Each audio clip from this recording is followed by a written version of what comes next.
Brendan explains the rules of Korfball. The object of the game is for your team to score more goals than the opposing team. 8 players take to the court at any one time, and to score these goals, you must shoot the ball into the korf, which is a basket with no net. Unlike basketball, however, there must be 4 females and 4 males on the court for your team at any one time, making this one of the few mixed-gender sports in the world. Hang on a minute, this is just basketball, right? Not quite. Whilst Korfball is sometimes seen as a mixture of basketball and netball, it's a completely different game with completely different rules.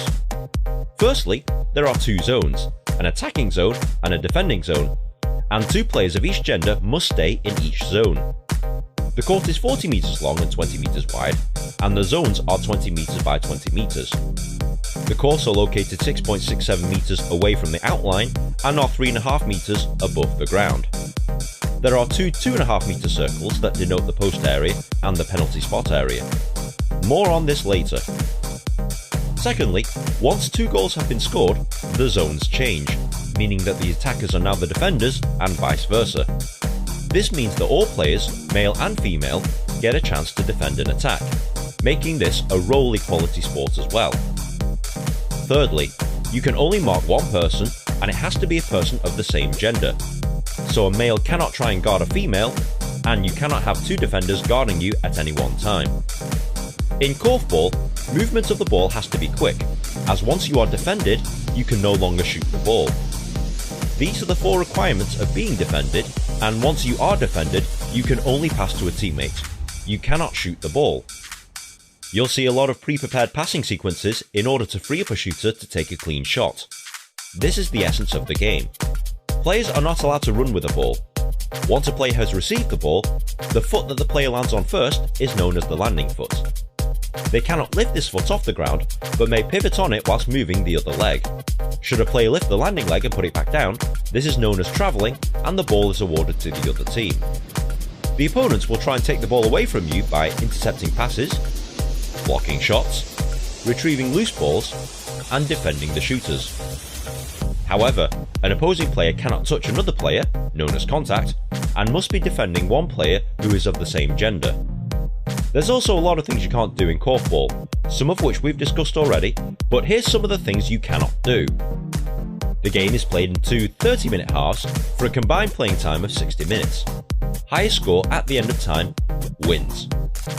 If you're a little confused, don't worry about it, as you'll pick this up easily, but there's just a few things you'll need to know before playing or watching a game. For example, free pass. After a foul, a free pass may be awarded. This is taken from the penalty spot, and all other players must be 2.5 metres away outside the penalty spot circle. The player cannot shoot, so must quickly pass the ball to a teammate as there is a 4-second time limit. Penalty. For serious fouls, or players that are denied a clear scoring opportunity, a penalty shot may be awarded. They get to shoot the ball from the penalty spot unopposed, and players must be outside both the post circle and the penalty spot circle until the ball has left the player's hands. Timeout.